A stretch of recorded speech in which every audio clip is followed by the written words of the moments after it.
told you guys before and I'm going to tell you again. It's down to two people. It was three, but it's down to two. Luis Enrique has been ruled out from the running for Chelsea manager. I'll tell you why, I'll tell you what happened, and more importantly, what were his demands. Nagelsmann, Pochettino, get ready to fight it out. Welcome to the Kavkas View. In today's video, we will be breaking down the hunt for Chelsea's new manager. More information has come out, but this time from UK publications, and they're a little bit more informed regarding the antics at Chelsea Football Club at this moment in time. Yes, I said antic. Number two, we are going to be talking about Chelsea and Real Madrid, the breakout, and how some players now have to take a pay cut for not qualifying for the Champions League next season. I think it's only right. And finally, two legends. Thiago Silva, yes, I'd count him as a legend. And number two, Didier Drogba have come out and said damning things about the football club, about the entity, and more importantly, about how we're going forward. And you know what? I absolutely love it. Let's get into it. But before we get started, I need you guys to do me one massive favor. Look, guys, I need you to hit the like button right this second, because you made it this far. You've enjoyed the video. That's how it works on YouTube. And I'm aiming for 1,000 likes. And if you guys can help me do that, I'll be very grateful. Subscribe to the channel, because you subscribing means you get to watch more of the videos and be up to date, because I am your YouTube dietitian. And finally, if you guys want to help me build a community and ask me football related questions, hit me up on Instagram. It's in the pinned comment below, and let's build a community. I usually respond with a voice note or by message, but now let's move on with it. So Matt Law has decided to drop a little bit of a clues bomb, and in this clues bomb he's got a lot of information. So he's released a new article, and the article is broken down in two segments, and we're going to talk about the first one. Apparently it's narrowed down to two people. Two people have made the cut,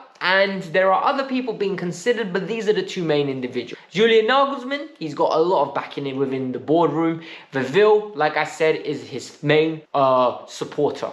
There are other individuals that understand what he's bringing, but Julian does not want the job until the summer. Mauricio Pochettino also is in the running. They see the job he done at Spurs, they like the job he done at Espanyol, they like the job he done at Southampton, and they believe that this is a good manager. They are not letting his tenure at PSG taint him.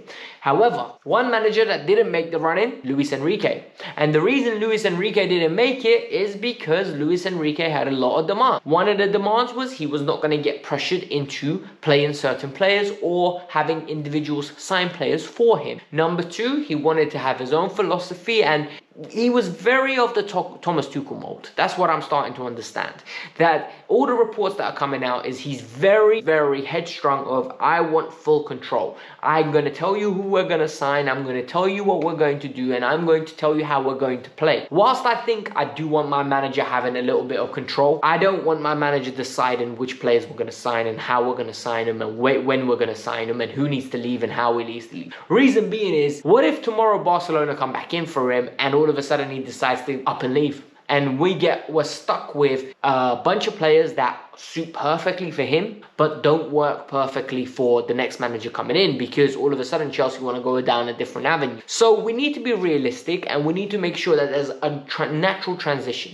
And if you think about it, the way I always like to look at it is Manchester City got Pellegrini in. He evolved from Mancini to a Pellegrini style of football, a little bit more possession based, a little bit more expansive, and then they took it to another level with Pep Guardiola. Guardiola comes in, he's just the next level. It's like a natural stepping stone to the next level. And I think that's what Chelsea need to do. When we had Graham Potter, we wanted to play some possession football, hit teams on a break every now and then, but majority of the time we like to dictate possession.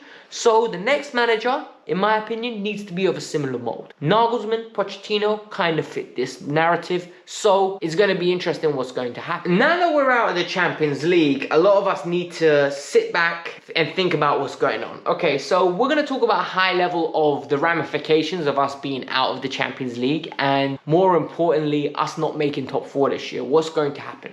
So Matt Law is reporting that up to 30% of wages are going to get reduced for certain players. The players that joined in the summer and the players that joined in January almost probably had clauses in their contract stipulating that if you don't make Champions League, big man, you're not getting paid your full wage. Basically, there's a clause that you're going to have to reduce your wages.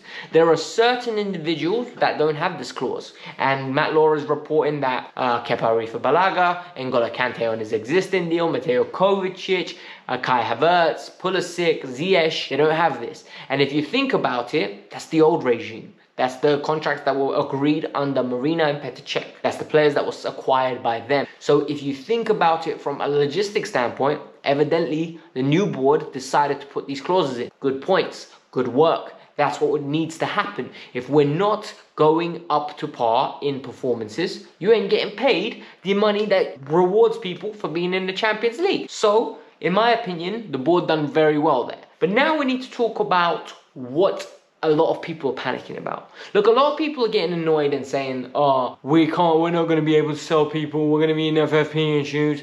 Guys, we rejected 45 million from Everton for Conor Gallagher in January.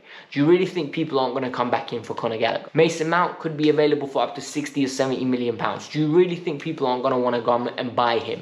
Ziyech was leaving. He was literally 1 foot out the door. He was in Paris. Pulisic will be leaving. We have players that are in high demand. Stop listening to mainstream media scaring you and giving you guys these whole panic attacks about things that aren't really going to happen. Yes, we need to sell players. Yes, people know we need to sell players. But we have a heck of a lot of talent that people are going to pay money for. So relax. Calm. Now we're going to get into what happened yesterday and how the performance yesterday against Real Madrid was very interesting, and we need to break it down, and there are some key elements. We're going to go over a very high level because I don't think there was much to take away. One thing I am going to say is Frank Lampard really surprised a lot of people with his lineup, right? I think the lineup he made was criminal. I'm not going to lie. It was a sackable offense. People are going to say it worked. It didn't. We lost 2-0. It would have worked if Kante took his chances, if Cucurella took his chances, if Conor Gallagher took his chance, and we went 1-0 up, and all of a sudden the tide changed. But it didn't. Real Madrid always, in my opinion, had us at arm's length. They always knew that if we get one, they're just going to switch it on and absolutely kill us. And the reality is, we obtained a very good structure. We obtained a lot of energy, a lot of effort and commitment, but quality was lacking. I think Kai Havertz had a very good game. I think Reece James had a decent game, but was poor in the final third. I saw certain people say Reece James was man of the match. I didn't understand that. We know what Reece is capable of in the final third in terms of quality and delivery. I don't think he did that. I think N'Golo Kante had a very good game. And NG can't finish. We know that. It's not NG's fault. He's playing inside forward. Conor Gallagher ran around a lot of energy. Final third production, not very good in my personal opinion. Kai Havertz, linked up play. 3 chances we created, the Cucurella, the Kante ×2. Both came from Kai Havertz. Surprise, surprise. One of our best players. I think Enzo Fernandez was very good at receiving the ball in tight areas. Kovacic had a very meh game. I wouldn't say Kovacic was very good. He's very wasteful in the final third. That's my personal opinion. A lot of people really got onto Joao Felix's back because it's the trendy thing to do right now. Defensively, we were good. I think for 60 minutes defensively, we dealt with Real Madrid, but Real weren't trying. That's the thing. Real genuinely weren't attacking with the vim or the penetration that they normally do. And what was evident for me is when Real actually switched it on a little bit and we caved under the pressure.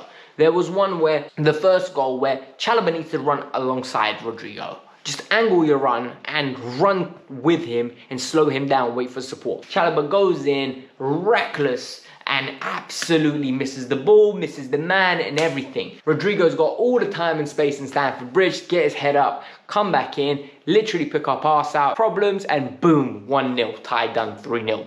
And the reality is, as the night was going on and we were generating chances, gradually getting some optimism, and I hated it because I knew what was going to happen when Real Madrid switched on. But the fan inside of me was like, oh my God, if Cucurella scores, we're back in this game. If NG just scores, we're back in this game. It's 1-0 and we have some opportunity. But the reality is, Madrid are just class above us, and this is the level we need to get back to. And the way we're going to get back to it is by hiring the correct manager. We are not as far as people want to make it out. A lot of people are saying we are in the bin. A lot of people are saying we're in the mud. Well, if this is what the mud is, then I like it. Because the reality is, if you look at our team at the three at back, we're going to get a new goalkeeper, hopefully. But then you look at the back three, Badiashile, Levi Colwell, Thiago Silva, Fofana. I'm very happy with that. Wing back, Reece James, Malo Gusto. I'm very happy with that. Left wing back, Ben Chilwell, and potentially here and there you're going to put a Madrid. Very happy with that. Midfield, you've got N'Golo Kante and Enzo Fernandez. Hopefully we go and get Saicedo, and I'll be very happy with that. Then you start going into the front three. The front three, I'm happy with Kai Havertz. I know a lot of you are going to jump on my neck. I really am.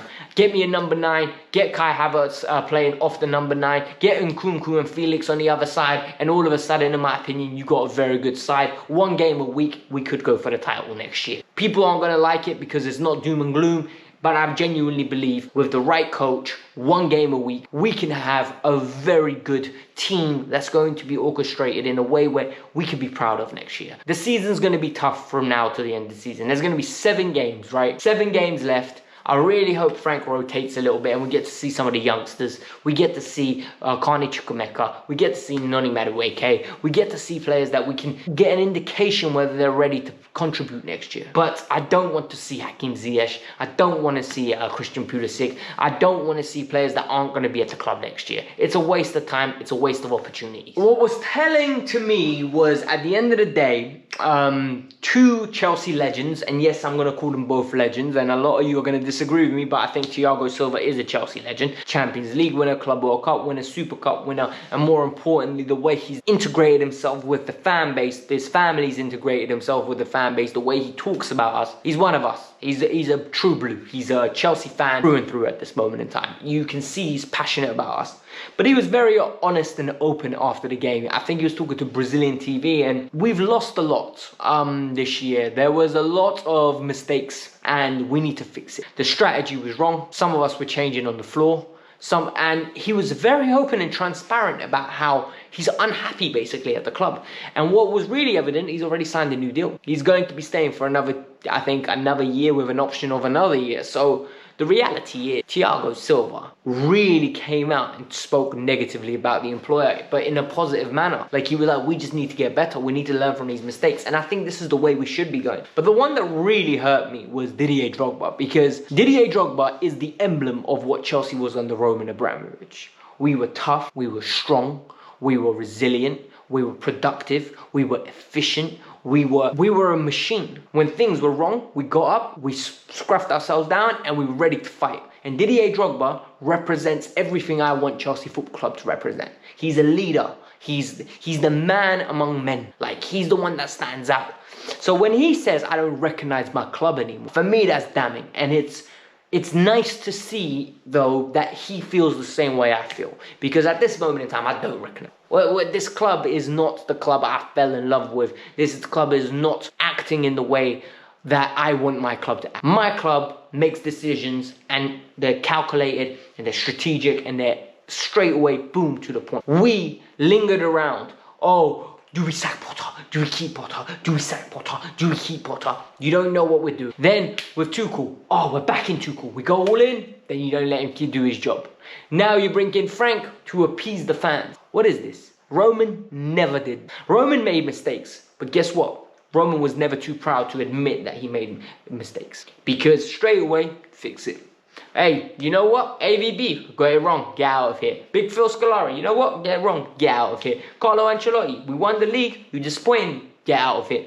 This man knew what he was doing at all times. And for me, I liked that. I like that sort of leadership. And that's why when Didier says he's disappointed in us, and when Thiago Silva says we need to get a strategy because this is ridiculous, I listen. Guys, hit the like button, subscribe to the channel, let me know your thoughts. I thought you guys deserved a good video. My exam went well, by the way. A bunch of you hit me up on the Instagram saying good luck on your exam. I really appreciate that. Peace out, I'm out. Have a nice day.